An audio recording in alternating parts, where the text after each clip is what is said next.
कहानी की शुरुआत होती है एक छोटे से टाउन से, जहां बॉयड नाम का एक शेरिफ हाथ में घंटी लिए हर घर के बाहर जा रहा है। वो चिल्ला चिल्ला कर सबको एक ही बात बोलता है, सूरज ढलने वाला है, अपने घरों के अंदर जाओ और दरवाजे लॉक कर लो, क्योंकि इस जगह की रातें सुकून वाली नहीं है, बल्कि रूह कपा देने वाली चीखों वाली है। यहीं हमें एक माँ और उसकी छोटी बच्ची दिखाई देती है, जो कि बाहर खड़े अपने पति का इंतजार कर रही है। अंधेरा गहरा हो चुका है, पर वो घर नहीं लौटा। मजबूरी में उन्हें घर के दरवाजे बंद करने पड़ते हैं। तभी उस बच्ची को एक आवाज आती है। खिड़की के बाहर एक मासूम सी दिखने वाली बूढ़ी औरत खड़ी है। वो उस छोटी बच्ची से मीठी आवाज में कहती है, बेटा क्या तुम अपनी दादी के लिए खिड़की खोलोगी? मासूम बच्ची अपनी माँ के रोकने से पहले ही खिड़की खोल देती है, और फिर जो हुआ वो बहुत डरावना है। अगली सुबह जब उस बच्ची का पिता घर लौटता है तो उसे घर के बाहर भीड़ मिलती है। बॉयड उसे अंदर ले जाता है, और जो वो देखता है उसके बाद अब उसकी दुनिया उजड़ चुकी थी। उसकी पत्नी और बच्ची का वो हाल हुआ था जिसे देख पत्थर दिल भी रो पड़े। शेरिफ बॉयड गुस्से और दुख में चिल्लाता है, कितनी बार समझाना पड़ेगा? इस जगह पर रात का मतलब सिर्फ मौत है। यहाँ के नियम नहीं माने तो अंजाम यही होगा। अब सीन कट होता है और हम मिलते हैं मैथ्यूज फैमिली से। जिम, उसकी पत्नी टेबिथा और उनके दो बच्चे जूली और एथन अपनी आरवी वैन में मजे से सफर कर रहे हैं। तभी रास्ते के बीचों बीच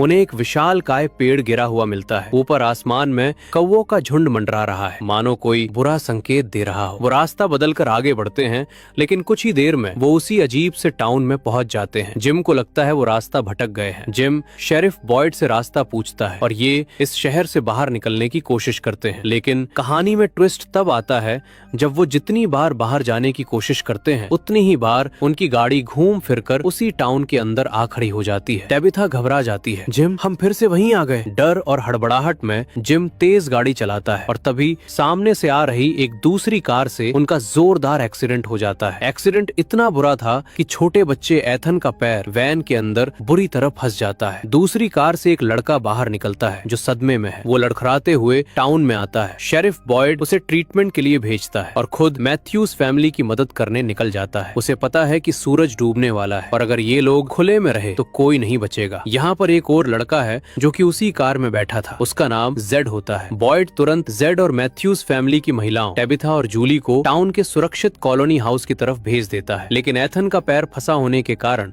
बॉयड और जिम को उसी आरवी वैन में रुकना पड़ता है। बॉयड अपनी जेब से पत्थर का बना एक अजीब सा ताबीज निकालता है और उसे वैन के दरवाजे पर लटका देता है। वो कहता है, चाहे कुछ भी हो जाए, रात भर ये दरवाजा मत खोलना। वो बाहर घूम रहे हैं और वो इंसानों जैसे ही दिखते हैं इधर। टेबिथा और जूली भागते हुए कॉलोनी हाउस पहुंचते हैं। अंधेरा होते ही जंगल से सफेद कपड़ों में मुस्कुराते हुए कुछ लोग बाहर निकलते हैं। वो चिल्लाते नहीं, वो भागते नहीं, वो बस धीरे धीरे इंसानों की तरफ बढ़ते हैं, एक डरावनी मुस्कान के साथ। रात का घना अंधेरा वैन को चारों तरफ से घेर चुका है। अंदर जिम, शेरिफ बॉयड और एक लड़की क्रिस्टी जो टाउन की मेडिकल हेल्पर है, सांसें रोक कर बैठे हैं। छोटा एथन काफी दर्द में है। उसका पैर लोहे के बीच बुरी तरह फंसा है, लेकिन बॉयड उसे चुप रहने का इशारा करता है। तभी वैन की बॉडी पर उंगलियों के फिसलने की आवाज आती है, जैसे कोई धीरे धीरे वैन का दरवाजा खोलने की कोशिश कर रहा हो। जिम अपनी गन निकालता है, लेकिन बॉयड उसका हाथ पकड़ लेता है। बॉयड की आंखों में वो पुराना खौफ है। वो फुसफुसाता है, ये तुम्हारी गोलियों से नहीं मरेंगे जिम।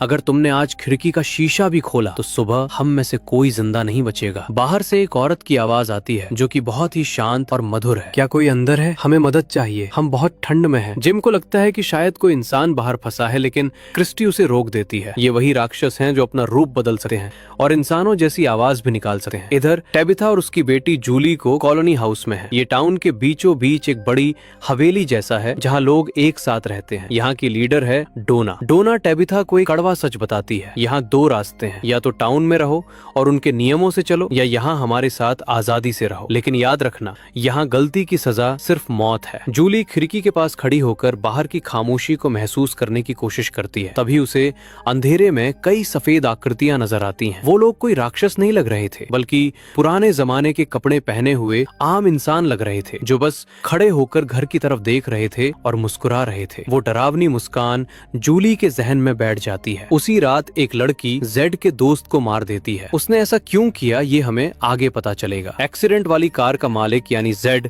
अब होश में आ चुका है। वो एक अमीर सॉफ्टवेयर इंजीनियर है जिसे लगता है कि उसकी कामयाबी ही उसकी सबसे बड़ी ताकत है। जब उसे एक क्लिनिक में होश आता है तो उसे लगता है कि उसके दोस्तों ने उसे किसी हाई टेक एस्केप रूम में डाल दिया है। वो बाहर भागता है और चिल्लाता है, चलो अब मजाक बंद करो, कैमरा कहाँ है? मैं बहुत महंगा आदमी हूँ, मेरा वक्त बर्बाद मत करो। करो। टाउन के लोग उसे ऐसे देख रहे थे जैसे वो कोई पागल हो। बॉयड का बेटा एलिस उसे समझाने की कोशिश करता है, लेकिन जेड किसी की नहीं सुनता। जैसे ही सूरज की पहली किरण गिरती है, वैन के बाहर मौजूद वो मुस्कुराते चेहरे गायब हो जाते हैं। टाउन के लोग दौड़कर वैन के पास पहुंचते हैं और कड़ी मशक्कत के बाद एथन को बाहर निकाला जाता है। जिम और टेबिथा जब एक दूसरे से मिलते हैं तो उनकी आंखों में थोड़ी राहत आ जाती है, पर एक गहरा डर भी था। एथन होश में आते ही एक अजीब बात कहता है, वो लड़का, उसने कहा था कि अब खेल शुरू हो गया है। बॉयड चौंक जाता है क्योंकि एथन जिस सफेद कपड़ों वाले लड़के की बात कर रहा है उसे यहाँ सालों से किसी ने नहीं देखा, सिवाय उन लोगों के जो मरने वाले होते हैं। हमें बॉयड की जिंदगी की एक झलक मिलती है। वो टाउन के चर्च में जाकर बैठता है,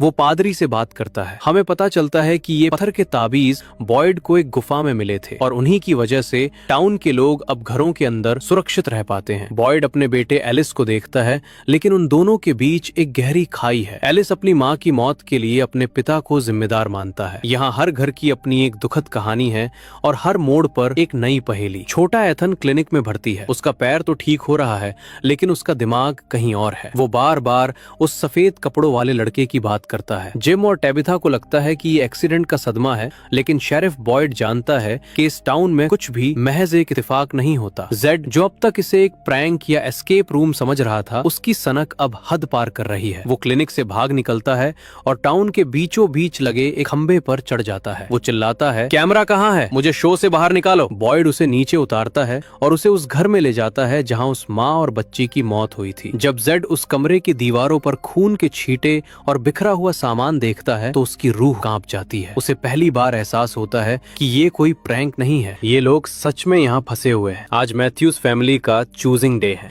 जब भी कोई नया परिवार यहाँ आता है, उन्हें चुनना पड़ता है कि वो कहाँ रहेंगे। टाउन, जहाँ शेरिफ बॉयड के सख्त नियम चलते हैं और हर कोई अपने अलग घर में रहता है। कॉलोनी हाउस, जहाँ डोना का राज है। सब मिलजुल कर एक कम्युनिटी की तरह रहते हैं और आजादी का जश्न मनाते हैं। जिम और टेबिथा के बीच बहस छिड़ जाती है। जिम को लगता है कि टाउन सुरक्षित है, जबकि टेबिथा को लगता है कि कॉलोनी हाउस में उनके बच्चों को अकेलापन महसूस नहीं होगा। अब कहानी जाती है सारा पर। सारा को अजीबोगरीब आवाजें सुनाई देती हैं। वो आवाजें उसे डराती हैं, उसे उकसाती हैं। उसे वो आवाजें आदेश देती हैं कि अगर उसे यहाँ से बाहर निकलना है तो उसे न्यू कमर्स को खत्म करना होगा। इसीलिए सारा ने जेड के दोस्त को मार था। इन्हीं आवाजों ने उसे उकसाया था। यहीं से पता चलता है कि ये जगह सिर्फ बाहर से हमला नहीं करती, ये आपके दिमाग के अंदर घुसकर आपको पागल कर देती है। टाउन के चौक पर सब इकट्ठा होते हैं। चूजिंग डे के हिसाब से जिम और टेबिथा अपना फैसला सुनाते हैं। जिम टाउन में रहने का फैसला करता है, लेकिन उनकी बेटी जूली, जो अपनी माँ से नाराज है और इस जगह से डरी हुई है, वो सबको चौंका देती है। वो चिल्लाकर कहती है कि वो कॉलोनी हाउस जाएगी। एक ही परिवार दो हिस्सों में बट जाता है। डोना जूली को अपने साथ ले जाती है। जिम और टेबिथा अपने घायल बेटे एथन के साथ टाउन के खाली घर में शिफ्ट हो जाते हैं। जिम अपने नए घर की खिड़कियों को ताबीज से सुरक्षित करता है। बाहर से फिर वही खौफनाक फुसफुसाहटें शुरू हो जाती हैं। तभी एथन अपनी खिड़की से बाहर देखता है। दूर अंधेरे में वो सफेद कपड़ों वाला लड़का खड़ा होकर उसे हाथ हिला रहा है। एथन मुस्कुराता है। वो उस लड़के को द बॉय इन व्हाइट कहता है। जिम को लगता है कि एथन को दिमागी सदमा लगा है, लेकिन जब एथन उसे बताता है कि उस लड़के ने उसे एक खास पेड़ के बारे में बताया है तो जिम का माथा ठनकता है। यहाँ एथन का किरदार अब कहानी का सबसे महत्वपूर्ण हिस्सा बनने वाला है, क्योंकि वो उन चीजों को देख पा रहा है जिन्हें बड़े नहीं देख सकते। पिछले एपिसोड में सारा ने जो किया था उसके बाद वो पूरी तरह से टूट चुकी है, लेकिन वो आवाजें उसका पीछा नहीं छोड़ रही। सारा की कलाई पर अचानक कुछ शब्द उभरने लगते हैं, जैसे कि किसी ने उसकी चमड़ी के अंदर से लिखा हो, किल द बॉय, उस लड़के को मार दो। यहाँ लड़का कोई और नहीं बल्कि मासूम एथन है। सारा को लगता है कि अगर वो एथन को मार देगी तो इस टाउन के सभी लोग आजाद हो जाएंगे। वो अपनी नैतिकता और उन डरावनी आवाजों के बीच बुरी तरह फंसी हुई है। शेरिफ बॉयड और जिम टाउन के बाहर के जंगलों की छानबीन करने निकलते हैं। बॉयड जिम को एक बहुत ही अजीब पेड़ के पास ले जाता है। ये कोई मामूली पेड़ नहीं है, इसे फारावे ट्री कहा जाता है। बॉयड एक पत्थर उठाता है और उस पेड़ के खोखले तने के अंदर फेंकता है। कुछ ही सेकंड बाद वो पत्थर कहीं और से गिरता है। बॉयड समझाता है कि ये पेड़ एक तरह के पोर्टल है। अगर आप इनके अंदर जाते हैं तो आप टाउन के किसी भी रैंडम हिस्से में निकल सकते हैं, लेकिन ये खतरनाक भी है क्योंकि आप किसी बंद कोठरी में या किसी पेड़ की ऊंची टहनी कहीं पर भी निकल सकते हैं। इधर जेड अब भी अपनी पुरानी जिंदगी और इस नई नरक जैसी जगह के बीच तालमेल बिठाने की कोशिश कर रहा है। उसे पता चलता है कि उसका सबसे अच्छा दोस्त जो उसके साथ गाड़ी में था अब इस दुनिया में नहीं रहा। जेड का घमंड अब पूरी तरह टूट चुका है। वो टाउन के मैकेनिक और बाकी लोगों से इस जगह के टेक्निकल पहलुओं के बारे में सवाल पूछने लगता है। उसे एक पुरानी फोटो मिलती है जिसमें एक आदमी वही ताबीज पहने खड़ा है जिससे जेड को यकीन हो जाता है कि इस जगह का इतिहास बहुत पुराना है। इधर जूली कॉलोनी हाउस के माहौल में ढलने की कोशिश कर रही है। उसे वहाँ का लड़का एलिस काफी पसंद आता है। एलिस उसे एक पुरानी झील के पास ले जाता है और उसे समझाता है कि यहाँ हर पल को जीना कितना जरूरी है क्योंकि कल की कोई गारंटी नहीं है। जूली को पहली बार अपनी माँ और पिता के झगड़ों से दूर थोड़ी शांति मिलती है, लेकिन उसे ये नहीं पता कि ये शांति बस एक तूफान से पहले का सन्नाटा है। रात फिर से लौट आती है। सारा, जिसे अब उन आवाजों ने पूरी तरह अपने वश में कर लिया है, जिम के घर पहुंचती है। वो बहाना बनाकर अंदर आने की कोशिश करती है ताकि वो एथन तक पहुंच सके। टाउन का माहौल इतना तनावपूर्ण है कि हर परछाई एक दुश्मन जैसी लग रही है। तभी जिम को एहसास होता है कि ईथन की ड्राइंग्स और इस टाउन के नक्शे में कोई गहरा संबंध है। वो उन पेड़ों और रास्तों को जोड़ने की कोशिश करता है, लेकिन तभी बाहर से उन राक्षसों की डरावनी फुसफुसाहट शुरू हो जाती है। सारा का मानसिक संतुलन पूरी तरह बिगड़ चुका है। वो डाइनर में काम कर रही है, लेकिन उसे हर तरफ डरावने साए दिख रहे हैं। वो जिम के घर के आसपास मंडराती है और एक पल ऐसा आता है जब वो ईथन को अकेला पाकर उस पर हमला करने ही वाली होती है, लेकिन ऐन मौके पर नेथन, उसका भाई, उसे रोक लेता है। नेथन को अब एहसास हो गया है कि उसकी बहन के दिमाग में कुछ बहुत गलत चल रहा है। शेरिफ बॉयड इस टाउन का सबसे मजबूत इंसान है, लेकिन इस एपिसोड में हमें उसकी कमजोरी पता चलती है। बॉयड के हाथ कांप रहे हैं। उसे पार्किंसंस नामक बीमारी के लक्षण महसूस हो रहे हैं। वो डर रहा है कि अगर वो कमजोर पड़ गया तो इस टाउन को इन राक्षसों से कौन बचाएगा। बॉयड को पता है कि उसका समय कम है, इसलिए वो जंगल के और अंदर जाने का फैसला करता है ताकि मौत से पहले बाहर निकलने का कोई रास्ता ढूंढ सके। इधर जेड को यहाँ रह रहकर एक अजीब सा सिंबल दिखाई दे रहा है, 3 पेड़ों जैसी दिखने वाली रेखाएं। वो इस निशान को लेकर पागल हो रहा है। उसे मरे हुए लोगों के हेलुसिनेशंस हो रहे हैं। उसे एक मरा हुआ सैनिक दिखता है जो उसे डराता नहीं बल्कि कुछ बताने की कोशिश करता है। जेड को अब समझ आ गया है कि ये जगह सिर्फ एक जेल नहीं है बल्कि ये एक पहेली है जिसे सुलझाना ही होगा। छोटा ईथन अब चलने फिरने लगा है। वो जिम और टेबिथा को बताता है कि उसने उस सफेद कपड़े वाले लड़के को फिर से देखा है। जिम, जो पहले इसे वहम मान रहा था, अब ईथन की बातों को गंभीरता से लेने लगता है। ईथन कहता है कि वो लड़का उसे द लेक ऑफ टीयर्स की तरफ ले जाना चाहता है। इधर सारा और नेथन के बीच हाथापाई होती है। नेथन सारा को रोकना चाहता है ताकि वो किसी और को नुकसान न पहुंचाए, लेकिन इसी छीना झपटी में एक बहुत बड़ा हादसा हो जाता है। सारा के हाथों अनजाने में उसके अपने भाई नेथन की मौत हो जाती है। सारा सदमे में जंगल की ओर भाग जाती है। तभी बॉयड वहां पहुंचता है और उसे नेथन की लाश मिलती है। अब पूरे टाउन को पता चल चुका है कि उनके बीच कोई ऐसा है जो राक्षसों से भी ज्यादा खतरनाक हो चुका है। सूरज फिर से ढल रहा है। जिम और टेबिथा अपने घर को लॉक कर रहे हैं, लेकिन तभी टेबिथा को एहसास होता है कि उनके घर के फर्श के नीचे से कुछ अजीब आवाजें आ रही हैं। उसे लगता है कि शायद कोई रास्ता नीचे की तरफ जाता है। वो फर्श खोदना शुरू करती है, लेकिन वो नहीं जानती कि इस टाउन की जमीन के नीचे क्या दफन है। नेथन की मौत के बाद पूरा टाउन सदमे में है। सारा जंगल की तरफ भाग गई है जहाँ रात में बचना नामुमकिन है। शेरिफ बॉयड को एक बहुत बड़ा फैसला लेना पड़ता है। उसे पता है कि सारा ने अपने भाई को मारा है, लेकिन उसे ये भी शक है कि सारा को सुनाई देने वाली आवाजें इस जगह का रहस्य खोल सकती हैं। बॉयड तय करता है कि वो सारा को ढूंढने जंगल के उन हिस्सों में जाएगा जहां आज तक कोई नहीं गया। इधर टेबिथा इस बात से परेशान है कि आखिर इस टाउन में बिजली कहां से आती है। जब वो बिजली के तारों को देखती है तो उसे कुछ ऐसा पता चलता है जो दिमाग चकरा देने वाला है। तार कहीं से जुड़े ही नहीं है, वो बस जमीन के अंदर खत्म हो जाते हैं, फिर भी बल्ब जल रहे हैं। जिम और टेबिथा को समझ आता है कि यहाँ फिजिक्स का कोई नियम काम नहीं करता। टेबिथा की खुदाई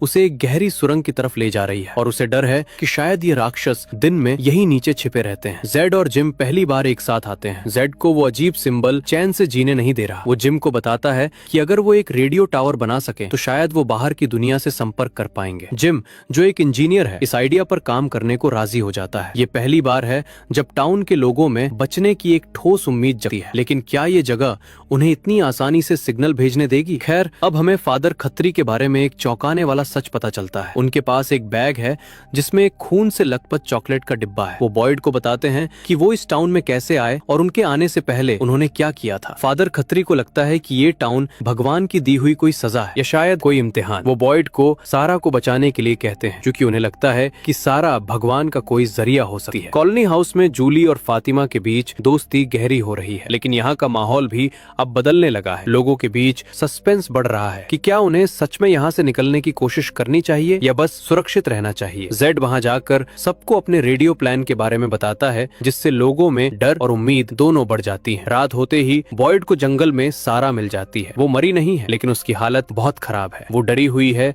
और बॉयड को बताती है कि वो आवाजें अब और भी ज्यादा साफ सुनाई दे रही हैं। तभी उन्हें झाड़ियों में कुछ हिलता हुआ दिखता है। इस बार वो राक्षस नहीं है, बल्कि कुछ और है, कुछ ऐसा जो उन राक्षसों से भी ज्यादा पुराना और खौफनाक लग रहा है। इधर जिम और जेड अब पूरी तरह से अपने रेडियो टावर वाले प्लान में जुट गए हैं। जिम को एहसास होता है कि अगर वो कॉलोनी हाउस की छत पर एक बड़ा एंटीना लगा सके तो शायद उन्हें कोई सिग्नल मिल जाए। टाउन के लोग अपना सामान, तांबे के तार और बिजली के पुर्जे इकट्ठा करने लगते हैं। पहली बार इस मुर्दा टाउन में एक नई उम्मीद दिख रही है, लेकिन जेड को अब भी वो डरावने साए दिख रहे हैं जो उसे चेतावनी दे रहे हैं कि कुछ चीजें दफन ही अच्छी होती हैं। उनसे ज्यादा छेड़छाड़ का अंजाम बहुत खतरनाक हो सकता है। शेरिफ बॉयड अब जंगल के उस हिस्से में है जहां आज तक कोई नहीं पहुंचा। उसके साथ सारा है, जिसे टाउन के लोग कातिल मानते हैं। सारा बॉयड को बताती है कि ये आवाजें उसे डरा नहीं रही हैं, बल्कि उसे रास्ता दिखा रही हैं। अचानक जंगल के बीचों बीच उन्हें सैकड़ों जूते जमीन पर बिखरे हुए मिलते हैं। ये उन लोगों के जूते हैं जो यहाँ सालों पहले आए और कभी वापस नहीं गए। तभी सारा को एक नई आवाज सुनाई देती है। वो बॉयड से कहती है, वो कह रहे हैं कि तुम्हें वापस चले जाना चाहिए, तुम्हारी पत्नी यहाँ खुश नहीं है। बॉयड अंदर से टूट जाता है, क्योंकि उसे अपनी पत्नी की मौत का गहरा दुख है। क्या ये आवाजें सच बोल रही हैं या बॉयड के दिमाग से खेल रही हैं? खैर, इधर टाउन में एथन फिर से ड्राइंग बना रहा है। इस बार वो एक मकड़ी के जाले और एक टावर की फोटो बनाता है। जब जिम उसकी ड्राइंग देखता है तो वो हैरान रह जाता है, क्योंकि वो बिल्कुल वैसी ही दिख रही थी जैसा रेडियो टावर वो बनाने की कोशिश कर रहा था। एथन मासूमियत से कहता है, ये मेरी कहानी नहीं है पापा, ये इस जगह की कहानी है। कॉलोनी हाउस में भी डर का माहौल है, क्योंकि डोना को लगता है कि रेडियो टावर बनाने की वजह से ये जगह उन पर गुस्सा कर रही है। तभी जिम को रेडियो पर एक हल्की सी आवाज सुनाई देती है। जिम आसमान की तरफ देखता है। बादल बहुत तेजी से घूम रहे हैं और बिजली कड़क रही है। ऐसा लग रहा है मानो ये टाउन अब अपना असली रूप दिखाने वाला है। जिम चिल्लाता है, हमें ये टावर आज ही खत्म करना होगा, वरना कल शायद हम सब खत्म हो जाएंगे। अब हम बॉयड का एक फ्लैशबैक दिखाया जाता है, जब उसकी पत्नी एबी और उनका बेटा एलिस पहली बार इस टाउन में आए थे। उस वक्त यहाँ कोई ताबीज नहीं था। लोग अपनी गाड़ियों में छिपते थे और रात भर जंगल में उन राक्षसों से भागते थे। बॉयड ने देखा था कि कैसे लोग हर रात कुत्तों की तरह मारे जाते थे। एबी इस दहशत को बर्दाश्त नहीं कर पा रही थी और धीरे धीरे उसका मानसिक संतुलन बिगड़ने लगा था। इसी दौरान बॉयड को जंगल में वो रहस्यमयी ताबीज मिले थे, जिससे इस टाउन में पहली बार शांति आई थी, लेकिन उस शांति की कीमत बहुत भारी थी। जेड को अब वो 3 लाइनों वाला सिंबल हर जगह दिख रहा है। वो एक पुरानी डायरी ढूंढ निकालता है जो उससे पहले यहाँ रहने वाले किसी शख्स की थी। जेड को एहसास होता है कि जो पागलपन उसके साथ हो रहा है वो पहले भी किसी के साथ हो चुका है। उसे एक मरे हुए आदमी का साया दिखता है जो एक पियानो बजा रहा है। जेड को समझ आ जाता है कि ये टाउन सिर्फ लोगों को मारता नहीं है, बल्कि उन्हें एक लूप में फंसा देता है। जिम, जेड और टाउन के बाकी लोग मिलकर कॉलोनी हाउस की छत पर रेडियो टावर खड़ा करने में कामयाब हो जाते हैं। जिम के अंदर एक अजीब सा जुनून है। उसे लगता है कि बस एक सिग्नल और उसकी फैमिली इस नर्क से आजाद हो जाएगी। लेकिन डोना अब भी डरी हुई है। उसे लगता है कि ये टावर उनकी सुरक्षा को कमजोर कर सकता है। यहाँ हमें विक्टर के बारे में और जानने को मिलता है, वो आदमी जो इस टाउन में तब से है जब वो बच्चा था। विक्टर और एथन के बीच एक अजीब सी दोस्ती हो गई है। विक्टर एथन को बताता है कि पेड़ अब करीब आ रहे हैं, इसका मतलब है कि जंगल छोटा हो रहा है और खतरा बढ़ रहा है। विक्टर की बातें हमेशा पहेलियों जैसी होती हैं, लेकिन वो सच साबित हो। तभी टाउन में सन्नाटा छा जाता है। कॉलोनी हाउस में एक शख्स, जिसे बाहर खड़ी एक खूबसूरत दिखने वाली राक्षस औरत ने बहला लिया था, खिड़की खोल देता है। जैसे ही खिड़की खुलती है, वो राक्षस औरत अंदर आ जाती है और उसकी डरावनी मुस्कान चीख में बदल जाती है। कॉलोनी हाउस, जो अब तक सबसे सुरक्षित जगह थी, एक कसाई खाने में तब्दील होने वाली है। जैसे ही वो औरत अंदर आती है, वो केविन का चेहरा नोच डालती है। देखते ही देखते दर्जनों मुस्कुराते हुए राक्षस कॉलोनी हाउस के अंदर घुस जाते हैं। अंदर भगदड़ मच जाती है। लोग अपनी जान बचाने के लिए इधर उधर भाग रहे हैं। जूली और फातिमा खुद को एक छोटे से कमरे में बंद कर लेती हैं और दरवाजे पर ताबीज लटका देती हैं। बाहर से उनके दोस्तों की चीखें सुनाई दे रही हैं, जो रहम की भीख मांग रहे हैं, लेकिन ये राक्षस किसी को नहीं छोड़ते। डोना सबको बचाने की कोशिश करती है, लेकिन खून की नदियां बह चुकी है टाउन की इस तबाही से दूर। बॉयड और सारा जंगल के बहुत अंदर पहुंच चुके हैं। बॉयड अपने साथ 2 चीजें लाया है, एक ताबीज और फादर खत्री का वो बैग। सारा को फिर से आवाजें आने लगती हैं, लेकिन इस बार वो डरावनी नहीं बल्कि चेतावनी भरी हैं। तभी उन्हें जंगल के बीच में एक बहुत बड़ा लाइट हाउस जैसा कुछ दिखता है। इस सूखे जंगल के बीचों बीच एक लाइट हाउस का होना नामुमकिन है। बॉयड को समझ आता है कि इस जगह की हकीकत उनकी सोच से कहीं ज्यादा परे है। जंगल में आगे बढ़ते हुए बॉयड और सारा एक ऐसी जगह पहुंचते हैं जहां चारों तरफ विशालकाय मकड़ी के जाले बुने हुए हैं। अचानक बॉयड को महसूस होता है कि उसे किसी चीज ने काट लिया है। उसे भ्रम होने लगता है। उसे अपनी मरी हुई पत्नी एब्बी की आवाज सुनाई देती है जो उसे वापस जाने को कह रही है। सारा उसे खींचकर आगे ले जाती है, वरना बॉयड वहीं अपना दम तोड़ देता। टाउन में जिम, जेड और बाकी बचे हुए लोग रेडियो टावर को चालू करने की आखिरी कोशिश करते हैं। आसमान में काला घना कोहरा छा गया है और मौसम बहुत हिंसक हो चुका है। जिम पागलों की तरह सिग्नल ढूंढ रहा है। तभी अचानक रेडियो से एक आवाज आती है, हेलो, क्या कोई वहाँ है? जिम की खुशी का ठिकाना नहीं रहता। वो चिल्लाता है, हाँ, मेरा नाम जिम मैथ्यूज है, हम यहाँ फंसे हुए हैं। रेडियो के दूसरी तरफ से एक ठंडी और शांत आवाज आती है। वो आवाज कहती है, जिम, तुम्हारी पत्नी को नीचे फर्श में खुदाई नहीं करनी चाहिए थी। जिम के पैरों तले जमीन खिसक जाती है। इसका मतलब है कि कोई उन्हें देख रहा है, कोई उनकी हर हरकत पर नजर रख रहा है। ये कोई साधारण टाउन नहीं, बल्कि किसी का एक्सपेरिमेंट या कोई क्रूर खेल है। इधर घर में टेबिथा ने फर्श के नीचे इतना गहरा छेद कर दिया है कि वो एक गुफा में गिर जाती है। जब वो वहाँ टॉर्च जलाती है तो उसे वो चीज दिखती है जो इस टाउन का सबसे बड़ा राज है। वो उन राक्षसों का घर है। वो सब वहाँ सो रहे। तभी अंधेरे में उसे विक्टर मिलता है। विक्टर उसे चुप रहने का इशारा करता है और बताता है कि अगर वो अभी बाहर नहीं निकले तो सूरज ढलते ही ये सब जाग जाएंगे। विक्टर टेबिथा को सुरक्षित बाहर निकालने का वादा करता है। इधर जिम रेडियो पर मिली उस आवाज से पूरी तरह हिल चुका है। वो चिल्लाकर पूछता है, तुम कौन हो? तुम्हें कैसे पता मेरी पत्नी क्या कर रही है? लेकिन रेडियो पर सिर्फ सन्नाटा छा जाता है। अचानक आसमान से बिजली गिरती है और उनका बनाया हुआ रेडियो टावर और पूरी मेहनत पल भर में राख हो जाती है। टाउन के लोगों की आखिरी उम्मीद भी टूट जाती है। जंगल के अंदर बॉयड और सारा की हालत खराब है। बॉयड को मकड़ी के जालों के बीच से गुजरते वक्त कुछ अजीब सा एहसास होता है। वो और आगे नहीं बढ़ पा रहे। तभी सारा को वो सफेद कपड़ों वाला लड़का दिखता है। वो लड़का सारा को इशारा करता है कि उन्हें एक खाली पेड़ फारवे ट्री के अंदर कूदना होगा। बॉयड पहले तो हिचकिचाता है, लेकिन उनके पास और कोई रास्ता नहीं है। वो सारा को धक्का देता है और खुद भी उस पेड़ के खोखले तने में कूद जाता है। पेड़ के अंदर कूदते ही बॉयड एक ऐसी जगह टेलीपोर्ट हो जाता है जहां से निकलना नामुमकिन है। वो एक पत्थर की संकरी कोठरी जैसी जगह में फंस गया है जहां कोई दरवाजा नहीं है। वो ऊपर देखता है जहां से बहुत थोड़ी सी रोशनी आ रही है। तभी अंधेरे से एक कमजोर सी आवाज आती है, कौन है वहाँ? इधर टाउन में रात का अंधेरा फिर से छाने वाला है। जिम, डोना और बाकी लोग मलबे के पास खड़े हार मान चुके हैं। तभी अचानक दूर से हेडलाइट्स की रोशनी चमकती है और एक बड़ी बस टाउन की तरफ आती हुई दिखाई देती है। टाउन के लोग दंग रह जाते हैं। उन्हें लगता है कि अब और भी मासूम लोग इस नर्क में फंसने वाले हैं। सीजन के एंड में हमें दिखाया जाता है कि बस के रुकते ही एक शख्स बाहर देखने वाला है और इसी सीन के साथ इस कहानी